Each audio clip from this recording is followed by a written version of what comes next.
very much to the Cambridge Mill for their wonderful lunch and their sponsorship as well as Blackberry. They also assisted today.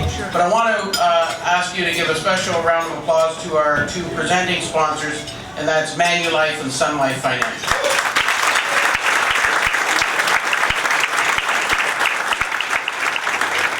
Want to make sure that we get you back to work this afternoon, so there is a number of dignitaries, and I almost refrained from naming them because we could change the course and direction of the region of Waterloo if we had them vote on whatever we wanted today. And we've got them captured in a room so they couldn't get out unless they did what we wanted. Let me run through them. Please hold your applause to the very end. I'll give you the signal. We have the Mayor of North Dumfries and Councillor of the Region, Sue Foxton. We have the Mayor of Kitchener, Barry Verbanovic. We have the Mayor of Waterloo, Dave Jaworski. We have Regional Councillor Helen Jowett. We have the Chief Administrative Officer of the Region of Waterloo, Michael Murray. We have the Chief of Police, Brian Larkin. We have Councillor Joe Noack, Region of Waterloo. Councillor Tom Galloway, Region of Waterloo. Councillor Jim Erb, Region of Waterloo. See, we could make some changes here. Councillor Jeff Lawrence, Region of Waterloo. Councillor Donna Reid, the City of Cambridge. And of course, our beloved Member of Parliament, Brian May. Thank you very much. Mark, stand up. You get a special acknowledgement because you're off the list. Thank you very much. Also from the Cambridge Chamber Board of Directors, we have the Chair of the Board, Nicole Pereira from Cambridge Centre Honda, and Terry Kratz, our Treasurer, as well.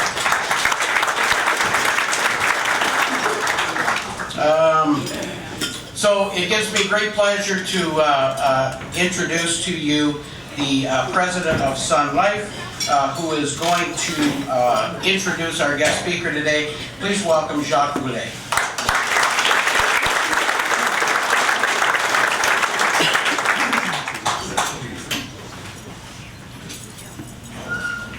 Thank you very much. Good afternoon, everyone. Bonjour à tous et bienvenue à ce déjeuner conférence.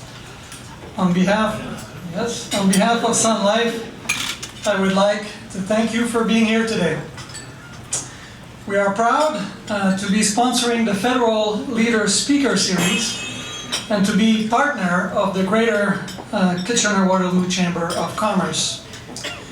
At Sun Life, our purpose is to help Canadians achieve lifetime financial security and live healthier lives. Health and financial well-being are two major preoccupations for Canadians. We are privileged at Sun Life to help them achieve better outcomes on both fronts. We also take great pride in being an integral part of the vibrant communities of Cambridge and Kitchener-Waterloo, which is home to our Canadian head office for over 100 years. As one of the top employers in the region, with over 4,000 employees, we look forward to being part of this great community for decades to come. I now have the pleasure of introducing today's speaker, the Honourable Bill Morneau, Federal Minister of Finance.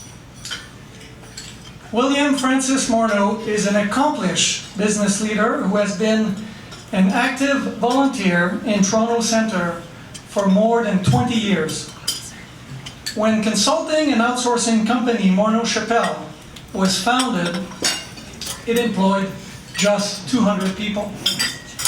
After Bill assumed the leadership in the family business in 1990, the company expanded to providing meaningful and stable work for over 3,300 families across Canada. Bill studied retirement issues as a member of the Government of Ontario's Pension Advisory Council, and in 2012, he was appointed Pension Investment Advisor to Ontario's Minister of Finance. Bill's community service in Toronto Centre is extensive. He has worked to support the arts, help street kids, and improve access to healthcare and education. He was chair of the board of St. Michael's Hospital Foundation, and sat on the boards of the Canadian Merit Scholarship Foundation and the Learning Partnership. In addition, he has been chair of the board of Covenant House and the C.D. Howe Institute. Internationally, Bill founded a special school for Somali and Sudanese youth in an African refugee camp. In 2002, he was named one of Canada's top 40 under 40. He has co-authored a book, The Real Retirement, and has authored numerous articles on public policy issues. Bill holds a Bachelor of Arts from Western University, a Master's of Science from the London School of Economics, and finally an MBA from INSEAD. Please join me in welcoming to the stage the Honourable Bill Morneau.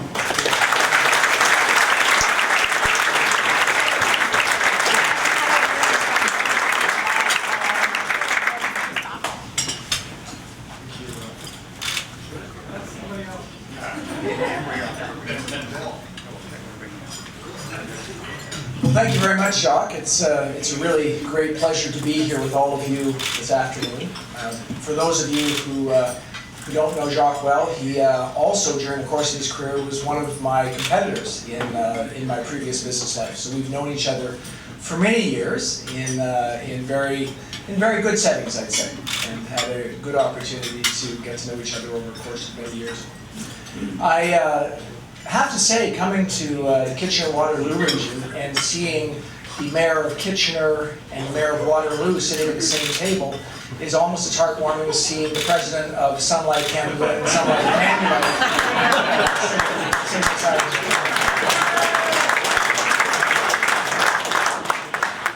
There's a certain cooperative spirit, I guess, that goes on in this part of the country that we can see demonstrated right here today. I'm here largely today. I'm going to be working together with my colleague, with Brian May, the Member of Parliament from the Cambridge area. Brian's having an enormous impact in Ottawa, for those of you who voted for him in the last election. And for those of you who are contemplating voting for him in the next election, I want to tell you that he is someone who's been very active as your representative. He's been someone who's been looking to make a real impact. He's extremely active on multiple committees in Ottawa, has put forward a private member's bill that we worked together on, and is really trying to make an enormous difference. So I'm delighted to be here, Brian, working with you. We have other colleagues from this area. I think some of you will know that one of our ministers, Bardish Chagger, is a minister in this area. She's also someone who organizes us all in the House of Commons as the House Leader. And she couldn't be here today. We have what we call a candidate college in Ottawa today, where all of the people that are getting prepared for our election in October are talking about how we can hopefully best represent you in the next 4-year period. So for me today, I'm really talking a little bit about what I think will be the frame of that election, but importantly also about where I see the economy today and what I see as our challenges going forward. So that will be something that we'll also be able to talk about on our fireside chat afterwards. I thought I would start with a bit of a frame of reference, because I know that when we have these discussions, when we go into election periods, there's often a whole host of negative things that will come out. Newspapers, social media tend to emphasize the negative. And I think when we live in a country as successful and as great as Canada, we need to start with the positive front. With that, I look at what's gone on over the course of the last 50 years, not only in Canada, but around the world. I think we need to start there to evaluate where we should go.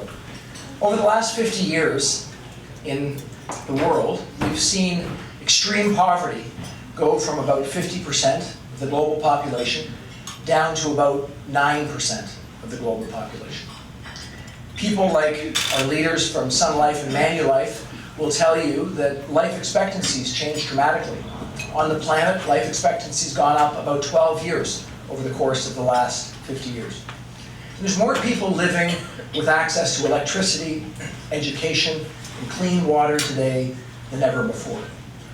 From a Canadian context, things have gone well in Canada. We've obviously seen those gains, but over the last 20 years, crime rates in Canada have been cut in half. Over the last 20 years, we've seen enormous gains on many social issues. But one of the ones that's most important is we've seen women enter the workforce. About a third of our economic growth over the last 40 years has been as a result of women entering the workforce. There's more that we can do in that regard, but it's made a huge difference. We know that Canada is a beacon of hope for people around the world as they look at a country that's been able to have a successful immigration system. In 2018, about 80% of our population growth in this country came from immigration. And just to put it in context, if we stopped immigration now, over the course of a decade, our population would begin to decline, and our real economic growth would go down to about 1% of GDP. So there are significant advantages we've seen in this country. When I have people come to me, they often come to me with challenges. But one thing, when they bring me problems that suggest that Canada's not doing well, I bring them back that perspective. I also have the advantage, like many of you, to travel around the world. And when I come back to Canada, I always have an enormous sense of pride, because I recognize that some of those intractable problems that are going on around the world are not quite as challenging here as they are in other places. Together, over the last 20 years or so, we've had a growth rate that has been the fastest among G7 countries. So again, there are really good reasons to be optimistic about our future. Yet, and I think all of you know, there are those who would present real challenges with the situation, real anxieties, and real frustrations. And that really is reflecting what's going on in our world. When I'm out at meetings with G7 finance ministers or G20 finance ministers, I will tell you that when the doors are closed, when journalists aren't there, one of the key things we're talking about is the rise in inequality around our world. The inequality between states as well as inequality within states, and the frustrations and the anxieties that creates. We know the reasons. We look around at the nature of the global economy. We've seen significant increases in global trade. We've seen real advances in automation. And those advantages are creating opportunities for large global companies that are significant. They're also creating opportunities for people who have the kind of skills to be successful in those organizations. But we're seeing real differences among people's ability to be successful in that environment. If you look at the difference between urban and rural in developed countries, you see that in urban environments, there's 60% higher levels of productivity. So increasingly, what we see around the world is we see that if you live in the right place, and if you have the right skills, and if you work for the right company, things are going very well. But for people that don't meet up to those criteria, there are often challenges, and that is certainly a source of frustration and anxiety that we need to deal with not only in Canada, but around the world. Someone with a good perspective on this is Christine Lagarde, who's the Managing Director of the International Monetary Fund. We were having a meeting of a group of us a few months ago, and she described what she saw around the world as the age of anger, a time where increasingly people are becoming disillusioned with the institutions and the democratic processes that we have around the world, and questioning their ongoing ability to create success. And what she worries about, what I worry about, what I'm sure many of you worry about, is the results of this anger. We're seeing a rise in populism around the world. We today have more populist or anti-establishment support in developed countries than we've seen at any time since the 1930s. So I imagine most of you will remember what was going on in the 1930s. We have a situation where people are increasingly willing to talk about issues that perhaps we wouldn't have talked about before, whether it be anti-immigration or even more toxic discussions that are leading people to be more likely to be at extremes when they think about politics.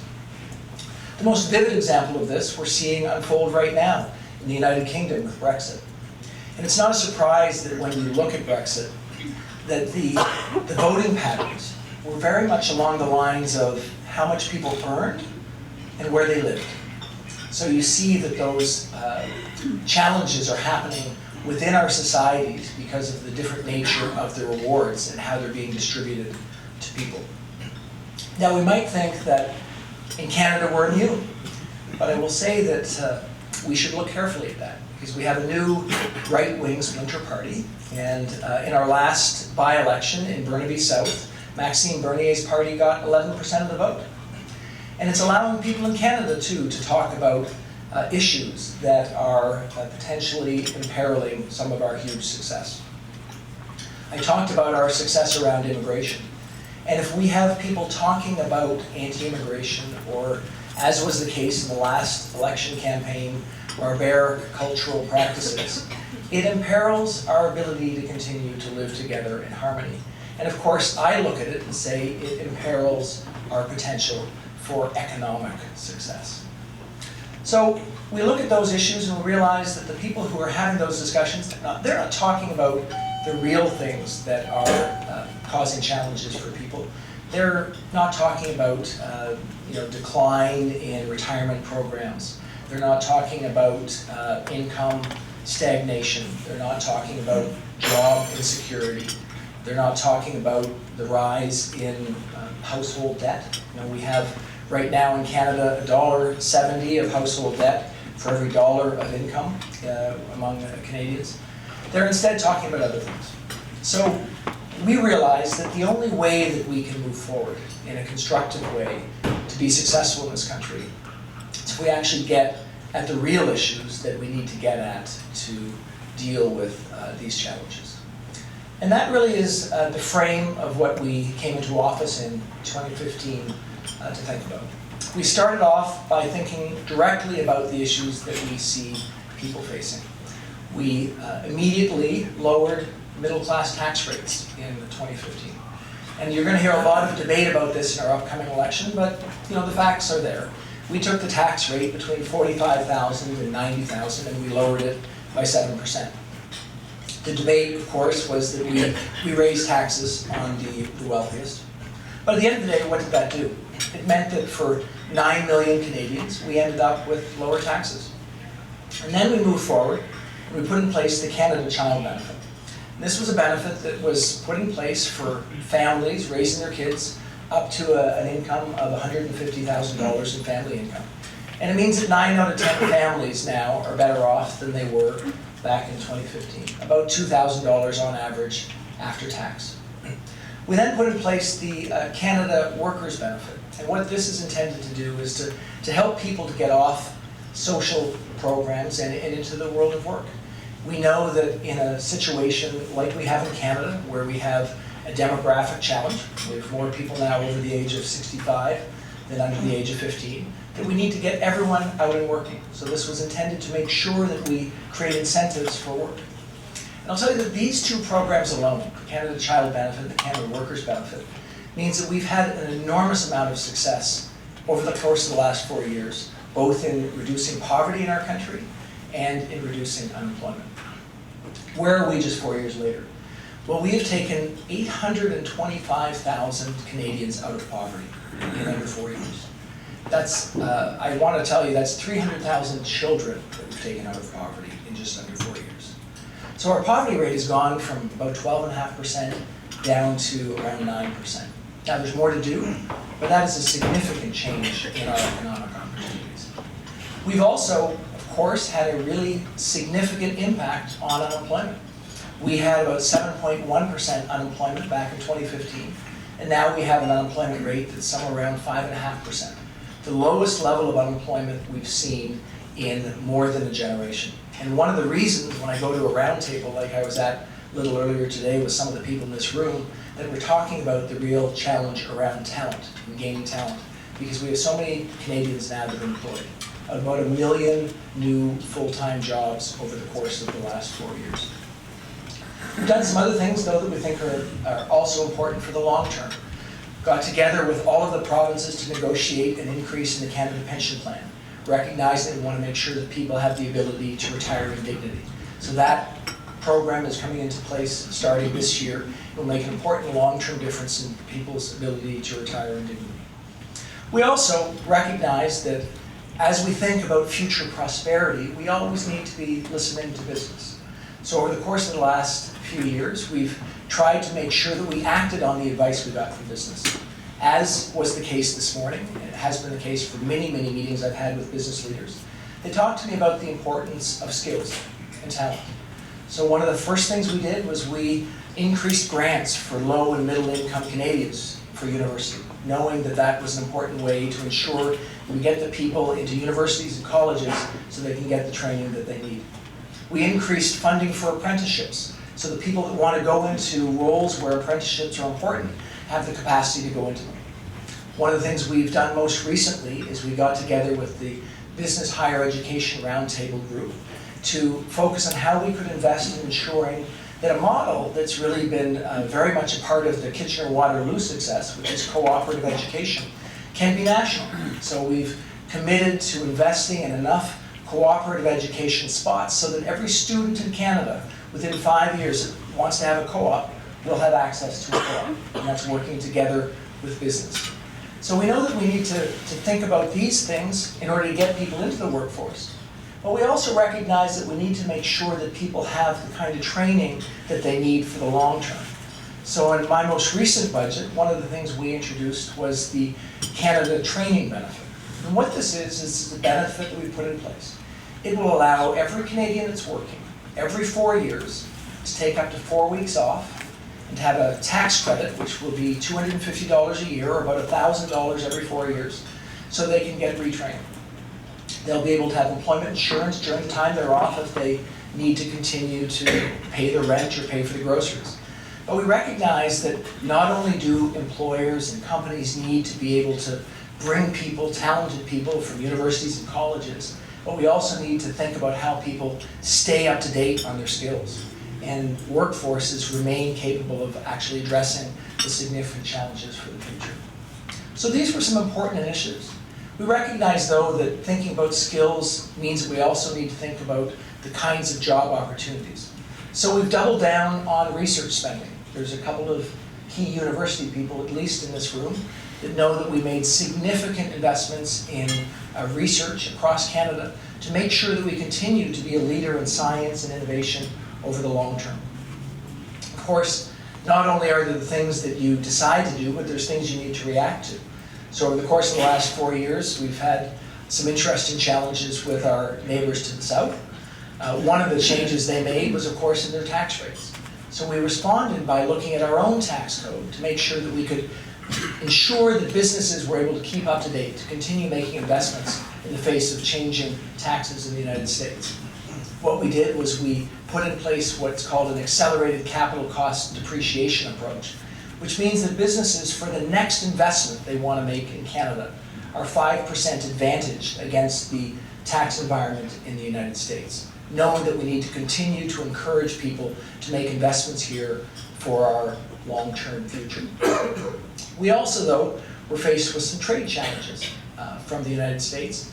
And we've steadfastly continued with what I would call the bipartisan approach over the long term to recognize that Canada, as a small trading country, needs to focus on an open, rules-based trading system.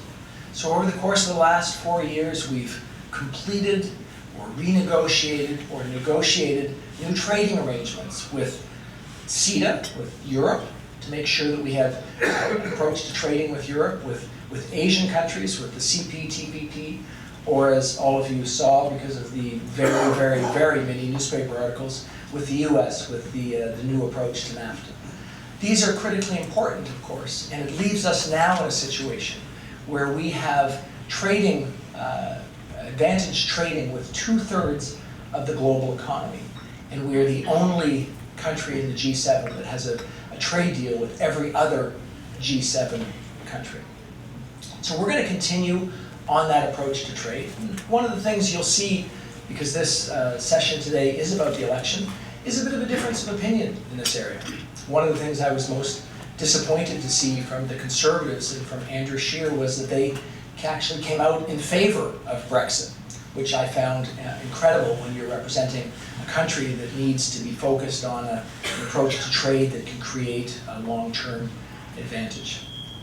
Of course, we also know that Canadians are very focused, and we certainly are focused on how we deal with climate change. So that's another issue that we've been focused on over the course of the last 4 years. We recognize that we have in Canada a situation where we need to show how the economy and the environment can work together.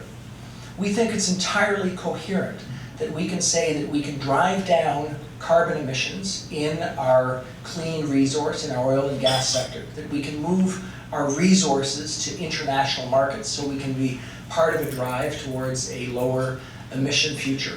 At the same time as we put a price on pollution here in Canada, knowing that that price on pollution is going to encourage businesses to make investments that will enable us to deal with the changing climate environment. And I'd like you to understand the climate environment from my desk as the finance minister. I will tell you that over the course of the last 6 years, the federal government has spent more money on dealing with the impacts of fires and floods than in the 40 years before that. And most of those are checks that I've written. So for anybody who says that climate change is not real or that we shouldn't do anything about it, I will tell you that the costs are real and they're there today. We also, in this approach, a beacon of hope for other parts of the world. Not that long ago, I was sitting down with the French finance minister, Bruno Le Maire, and he was talking to me. Many of you would have seen in the newspapers about their Gilets jaunes protests. These are the yellow vest protests in the streets of Paris, where people are concerned with the cost of fuel in particular, and its impact on low and middle income people in France.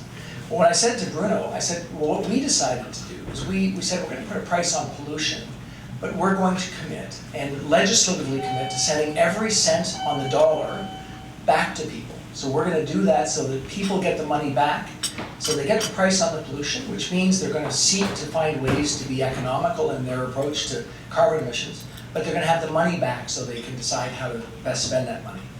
And when he heard this, it was an immediate moment of, aha, that's probably a pretty good approach to deal with what is a very real situation when you've got people who are struggling with the cost of living. So our approach, drive down carbon emissions and make sure that we're not hitting those people who are most challenged to live their lives effectively. So I know that one of the things that the discussion will be over the course of the coming months in the electoral period is actually whether we're doing too much. I've spent time over the last 4 years in the House of Commons, and of course in the last election campaign, where people told me that no, we should be focusing on cuts and austerity. We should be balancing the budget rapidly, because that's the key area of focus, in particular for the Conservative Party, but it was also for the NDP Party. Well, I'll tell you that I look at the state of the federal finances and I just cannot get to that answer. We in Canada have the lowest level of debt as a function of our GDP among G7 countries. And it's not the lowest by a little. We have less than half of the average of the debt as a function of our GDP among G7 countries. And what we've done every year we've been in office is we've lowered that amount of debt as a function of our economy each year. We've also lowered our deficit as a function of our economy each year. So the way I position this is it's really a discussion about whether we should invest optimistically in the future and over time reduce that debt and deficit, or whether the other prescription, we should rapidly ramp down those investments so that we get to a much more quicker outcome from a fiscal standpoint. Well, I'll tell you where we're at. We can see that the investments we've made over the last 4 years have made a real and measurable difference on Canada. They've made a real and measurable difference, obviously, in things like our poverty rate, obviously in our unemployment rate. We're seeing wage growth across our country, which is a positive. But we would argue, and I think it's clear, that there is more to do. That anxiety that people are feeling, that concern around affordability, that has not gone away. we are going to continue to have those challenges as we face the future. So our approach, investing in our future, doing it in a fiscally responsible way, recognizing that the environment and the economy need to go hand in hand, and being optimistic about the future, taking a look at what we can do to ensure that this continued prosperity is there while we work with businesses, work with Canadians to ensure that we have a positive long-term future for ourselves and for our children and for our grandchildren. So you're going to get the opportunity to have a few other of these speeches over the course of the next few months. I'm sure Brian will be here on more than one occasion. If you want to invite me back for the Conservative speech, I'd be delighted to be here. I won't heckle. We try not to heckle in the House of Commons. But I can tell you it will be a robust discussion. I would encourage all of you to be engaged and part of it.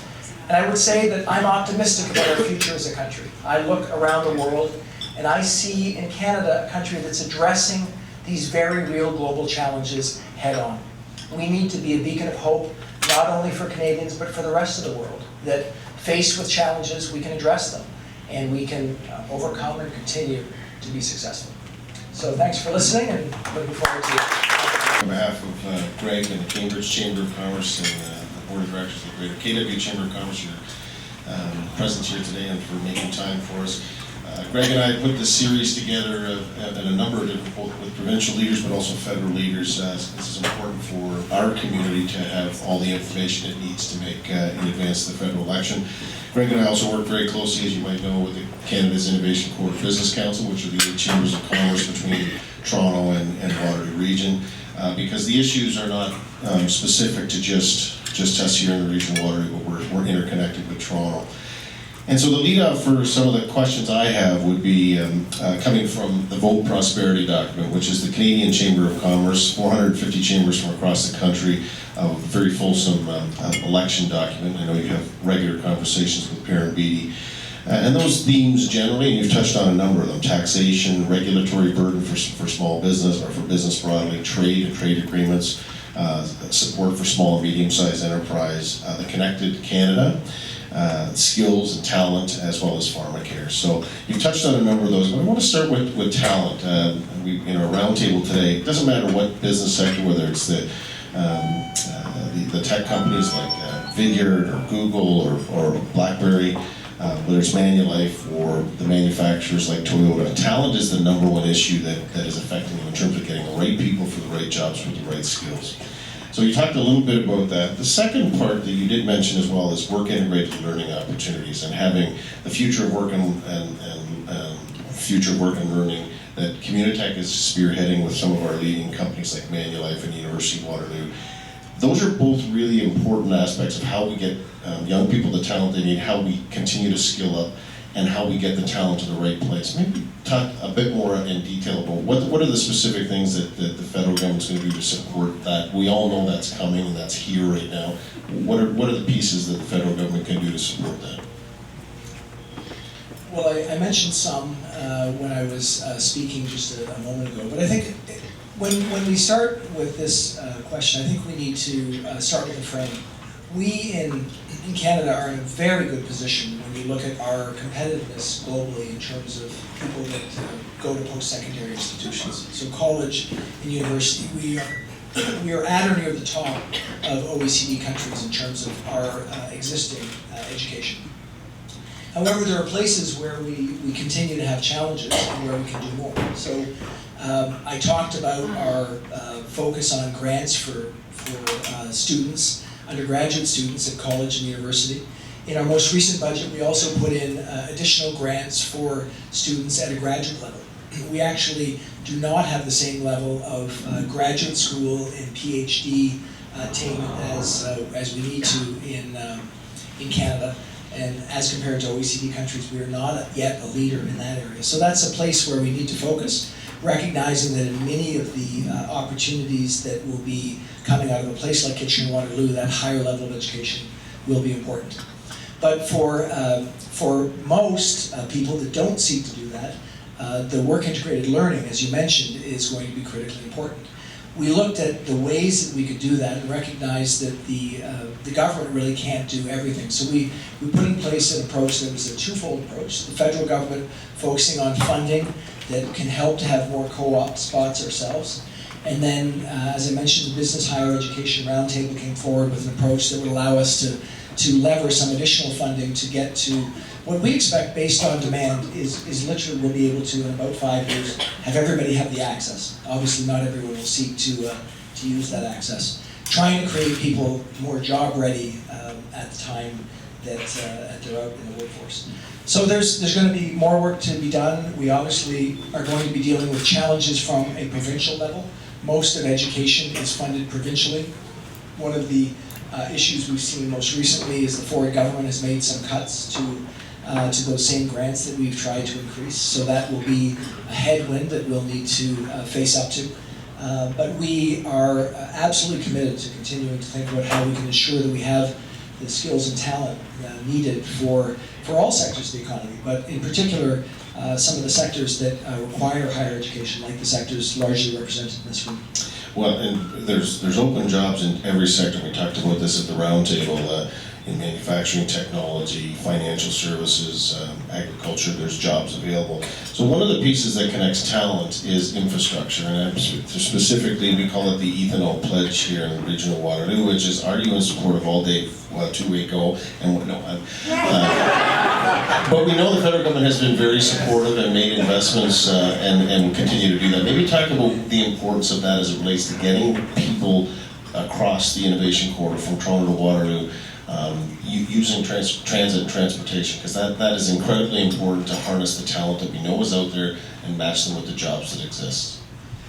Well, you know, I think one of the, again, this is going to be a speaker series about the election, so one of the things you'll need to evaluate is, did we do what we said we were going to do? And that should be a critical thing that you consider. We said that we were going to significantly increase our funding for infrastructure when we came into office. So we put in place a plan that over 12 years is $180 billion. And there were three buckets that we said we were going to focus on. One was going to be on transportation, trade and transportation corridors, but also public transportation. The second one was going to be what we call green infrastructure, so dealing with issues like wastewater systems that are challenged, critically important. So that's going to be important. As we look at where that's gone, we also, of course, said we were going to deal with housing and housing challenges. But as we look at where that's gone, we're now starting to roll out some of the key pieces. So the Canada Infrastructure Bank was part of that decision. And the Canada Infrastructure Bank, you saw, made a commitment to work with Metrolinx on the transportation corridor between the Toronto, Kitchener-Waterloo, Cambridge area. And that, we expect, will have an impact within about the 5-year time period. Our goal is to attract private sector investment into that, because we think that will allow us to actually leverage even more impact. So I can answer yes to your pledge question. And I can say more importantly that we see how important it is to make sure that we have increasing ability for public transportation, in particular in our large urban centers, of which this is really one. And that's going to be an area where we're going to continue to focus. So moving on, digital and data, I mean, one of the things is it's embedded in everything we do. It's in manufacturing, it's in the technology space itself. There's a consultation on the digital charter in Canada and how that relates to personal information, as well as how data is taxed and everything in between. The Privacy Commissioner's gone out with some guidance that is kind of I would say diametrically opposed to what the digital charter is trying to do. So without getting too far into the weeds, I guess one of the things is Canadians need, especially in this digital age of the economy, a regulatory regime that protects personal information, but also allows businesses to deliver services that people want. So how do you thread that needle of there's the personal protection of information on one side with the business needs for a growing international digital economy? Well, you asked me not to get very far into the weeds, but let me just start by saying, today is quite a day to be asking that question. Many of you probably woke up and heard about the data breach with Capital One, So far today, I've already been on the phone with the head of the Office of Superintendent of Financial Institutions to think about whether there are any responses. We're going to do an investigation as best we can. Privacy for Canadians is critically important when they think about the digital sector. I know that there will be pushes and pulls, because business will want to be able to have access to that data to use for business purposes. I think we are obliged to consider how we have the appropriate protections in place. We will, and one of the discussions earlier today, as you know, was around how we can coordinate with other countries around the world to make sure that our systems are effectively coordinated. We do see that as important, so we have to reflect on how other countries are also protecting data.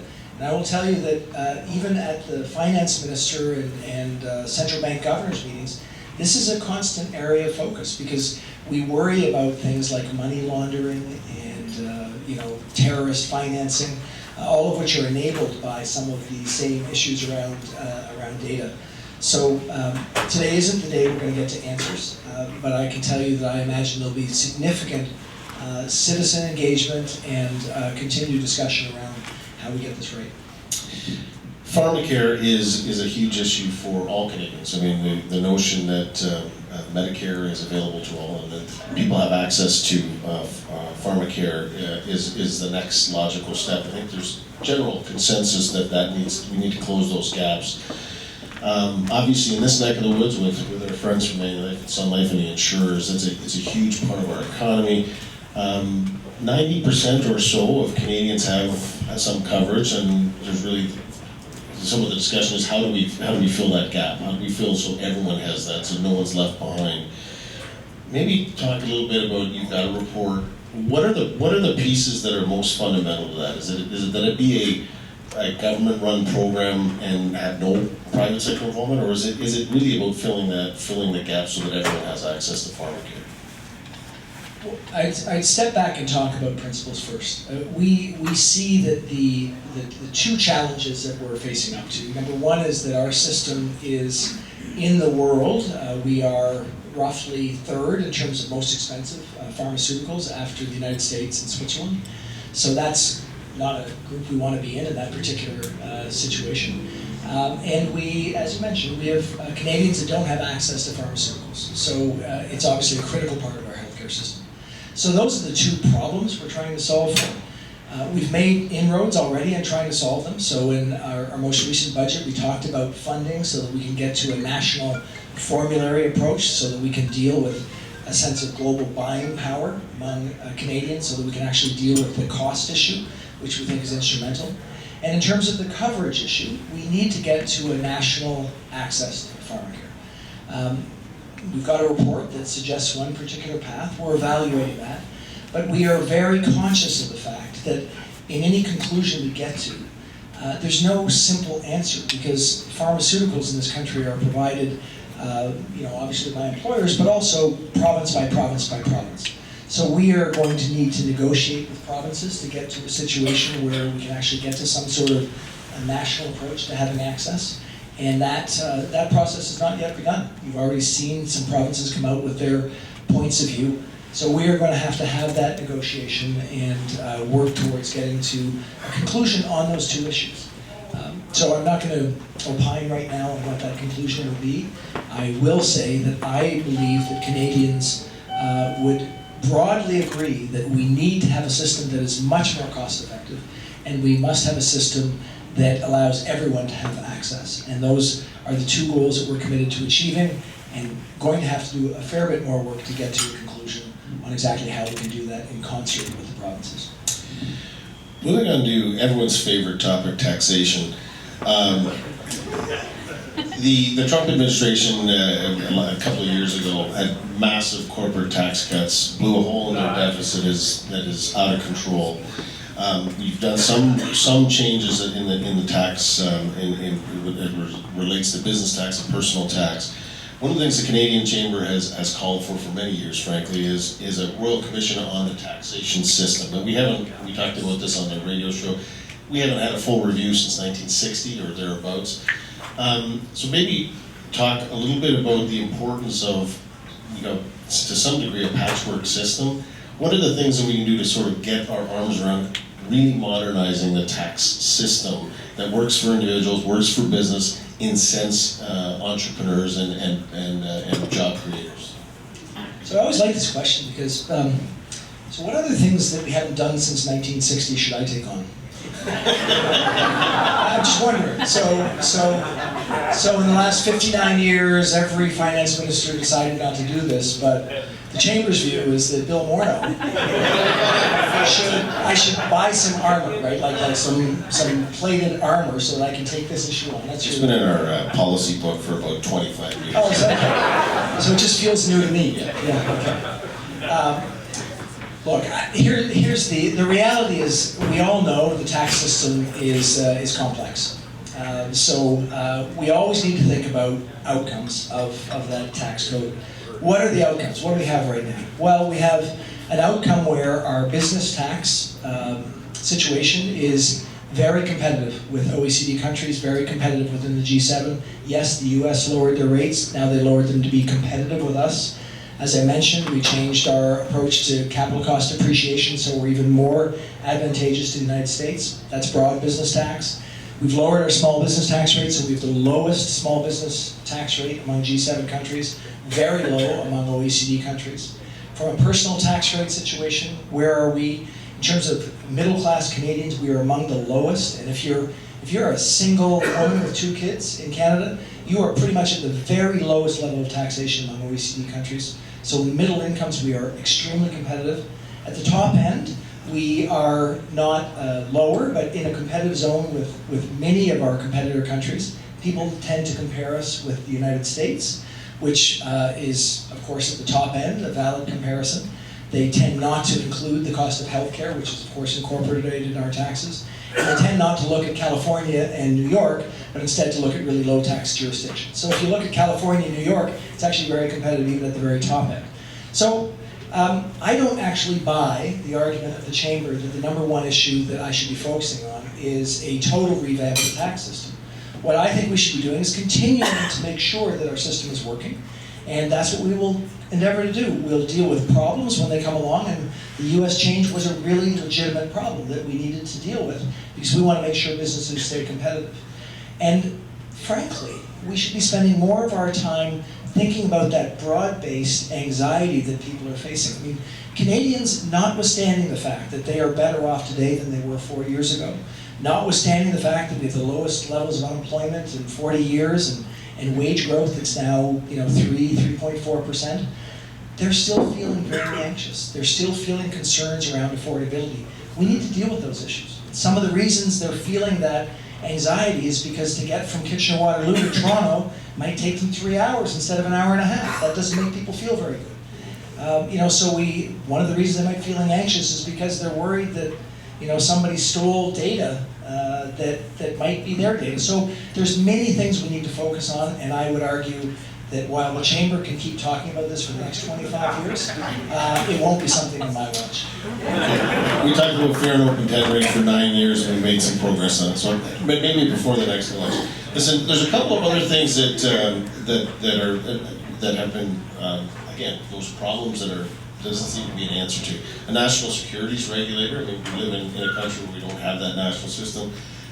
We've signed all kinds of free trade agreements, and we've been very supportive as Chamber movement of having more free trade inside of Canada, where there's real problems. Those are effectively going to be issues that really affect us as a country in how we compete globally. Maybe national regulator. I mean that's one every finance minister has been looking at and needs to buy in from the provinces. But maybe talk about those types of issues as it relates to Canada's economy in a global context. I think this is an important issue. I don't know if you noticed, but for my sins, the Prime Minister also made me Minister of Intergovernmental Affairs a few months back. So one of my colleagues, Dominic LeBlanc, is battling cancer, and I'm working on that file. And I know how hard his job is now, because trying to get all 10 provinces and 3 territories to agree to something is not so very easy. So the National Securities Regulator is a good example. Obviously, Quebec has a significant securities industry. Alberta has one as well. There's a securities industry in British Columbia and Ontario. they are very careful about giving up a responsibility. We are committed to working together with them over the long term to try and get to some national approach, which doesn't necessarily mean that it will only be one approach for the whole country. But it is an example of the challenges that we face. I'm encouraged that premiers are working together right now on interprovincial trade. We are certainly very, very keen on making a difference. The IMF, when they came to visit Canada in the last few months to evaluate our economy and our prospects, they said that, really internal trade is one of our biggest opportunities for growth in our country, more so, frankly, than some of our international trading opportunities. And that's going to require the provinces to work together. We can advocate, we can say that, it makes no sense that you need to have different size tires for different provinces when you're in a trucking business, but it needs provinces to come together to do that. I will say, just since I was talking about the IMF, the other thing the IMF said when they came here is they looked at our approach to managing our fiscal situation. And they, like they have in each year we've been in office, said, this is the right approach. You should be using your fiscal room, because you have such a low level of debt as a function of your economy, to make investments in ensuring that you have employment that's positive, that you have business success. So when we made the decision to put in place the accelerated capital cost depreciation last year, that was a conscious decision that we said we are going to enable businesses to make investments for the long-term growth of our country. And we could have taken the alternative approach and said, no, we're not going to do that because we're going to focus just on our fiscal situation. But we said, no, we can do both. And that's going to be our continuing approach. Recognize where we're at, try and make the most prudent decisions to ensure long-term success for our country. And just before I'm going to call Mike Doty in just a minute, one more question. Mike will come up and thank you for your participation today. But I've been taken to asking this question, and Greg and I often do when we have political leaders. I don't even want to get into the U.S. And the president there, but the whole notion of public service and people in public office, the trust that people have and the confidence that people have in our political leaders seems to be directly related to how people treat one another in politics. And I think maybe just talk about the importance of, when we get into this election campaign, the importance of it being a you disagree, you're going to disagree, but it's got to be respectful. We don't need to go down the road that we're seeing in other places like in Europe or certainly in the United States. What's your philosophy? You're new to politics, relatively speaking, at least elected office. What's your observation on the dynamic of politics these days? Well, I don't feel new to politics anymore. 4 years gets a little bit of scar tissue. Well, let me just start by saying, in this area, Brian May is a very, very congenial member of Parliament who works well with people across the floor. Bardish Chagger, who's a member from Kitchener-Waterloo, is our House leader, and we have been very disciplined about not heckling, and Bardish has been a leader in trying to make sure that we don't do that, so we act respectfully in the House. You probably don't see it. I mean, being in the House of Commons, there's a lot of noise, and we're trying not to contribute to that noise. So that's a small but important thing that people like Bardish and Brian have been an important part of. I guess what I would say is that it's important for us to try to be respectful of each other. The personal attacks are, in my estimation, not helpful. We have tried and will continue to try to stay away from them. I'm not going to accuse other people of those personal attacks because that would, by definition, be a personal attack. But they certainly do exist. On the other hand, drawing distinctions in policy positions is really important. So when I said today that I was extremely disappointed that Andrew Scheer said that he would support Brexit, it's because I'm extremely disappointed that Andrew Scheer would support Brexit. I cannot understand that point of view. That's something that we actually need to have a discussion about because that's important. So I will leave the discussion to differences in policy. And frankly, I think what people realize when they think about it is we live in a really great society where we get to deal with problems in a way that's constructive. And the sharp end of those problem resolutions is right in Ottawa, in the House of Commons. And it's obviously in provincial capitals. That's where we deal with our disagreements in a way that should be constructive and appropriate. But sometimes tempers flare. And as someone who's been in office for 4 years, I can say look, it is hard. These are hard jobs. People make personal attacks. But by the same token, it's an enormous privilege to have the opportunity to represent Canadians. I have an enormous sense of pride when I go outside the country and represent our country to people around the world, because we have a really great system and a great country. So, you know, I'm gonna, when I am in my rocking chair, look back on this, I won't be thinking about those really terrible times. I'll be thinking about how great it was to be part of a system, and I won't get everything I want, but a country that I think is well placed to be a world beater for years and years to come. Well, you're a lot younger than Greg. Greg's already in his rocking chair, so you won't be for quite some time. So, thank you very much. I'm going to call Mike Doty up from Vancouver.